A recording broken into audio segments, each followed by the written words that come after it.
The battlefield over Iran has seen a dramatic shift in hardware. While the initial 24 hours of Operation Epic Fury relied on the invisible hand of the B-2 Spirit and fifth-generation stealth fighters, the skies are now dominated by a 74-year-old Titan, the B-52 Stratofortress. The B-52's presence is the ultimate signal of air superiority. Because it lacks stealth, its ability to fly with near impunity over Iranian territory proves that Tehran's radar and missile systems are officially non-functional. The first 24 hours, a surgical firestorm involving 1,000 strikes preceded by massive electronic jamming and spoofing. The decapitation. Initial waves focused on high-value targets, including the command structure and the now-deceased Supreme Leader Ali Khamenei. The sledgehammer. Now that the surgery is over, the B-52s have arrived to pulverize what remains of Iran's military nodes into oblivion. Why bring a 1950s-era bomber to a 21st-century war? Because the B-52 brings a level of destruction that newer, stealthier jets simply cannot match. Payload capacity. The B-52 can carry approximately 70,000 pounds of ordnance. Versatility. Unlike the B-2, which is designed to sneak, the B-52 is designed to stay. It utilizes its massive capacity to rain down a relentless stream of precision-guided munitions on ground targets. Psychological warfare. The sight of a non-stealth bomber operating freely over your capital is a clear message that the regime's defensive capabilities have been reduced to zero. The U.S. is planning for the long haul to take out Iran's regime forever. What we're seeing right now is a transition from surgical efficiency to utter brute force. The surgical phase of the conflict has evolved into a masterclass in sustained devastation. With the arrival of the B-52 Stratofortress, the U.S. and Israel have shifted from merely disabling the enemy to methodically dismantling every remaining pillar of the Iranian military. The payload, JDAMs versus JASSMs. The sheer volume of firepower a single B-52 brings to the theater is staggering. Expert analysis from Max Afterburner highlights the bomber's primary tools for this mission. JDAMs, Joint Direct Attack Munitions. A B-52 can carry up to 70 of these guided bombs, likely in the 1,000-pound variety.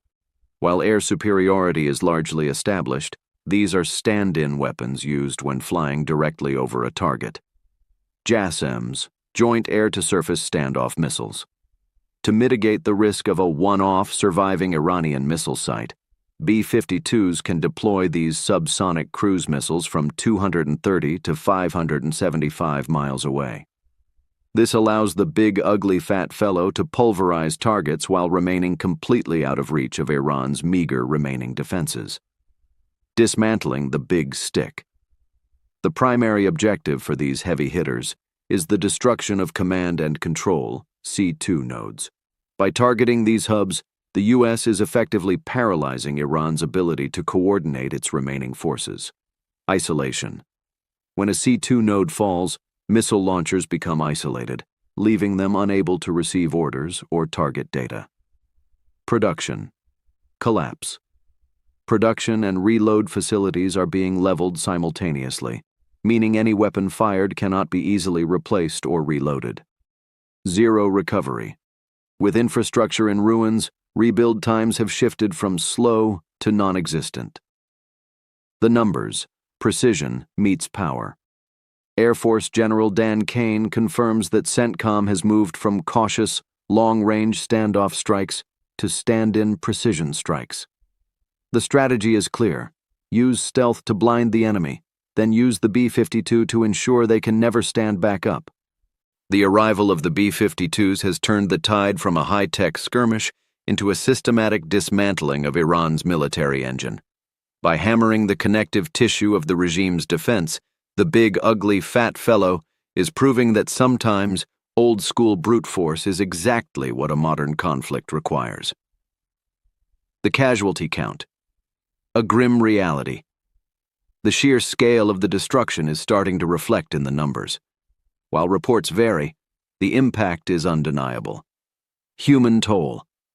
The Iranian Health Ministry reported 920 deaths as of March 4th, though the split between civilian and military personnel remains unconfirmed. IRGC losses. Estimates from the Jerusalem Post suggest over 1,000 members of the Islamic Revolutionary Guard Corps were eliminated in the initial waves alone, a number likely climbing as B-52s continue their runs. Breaking the big stick, the ballistic missile collapse.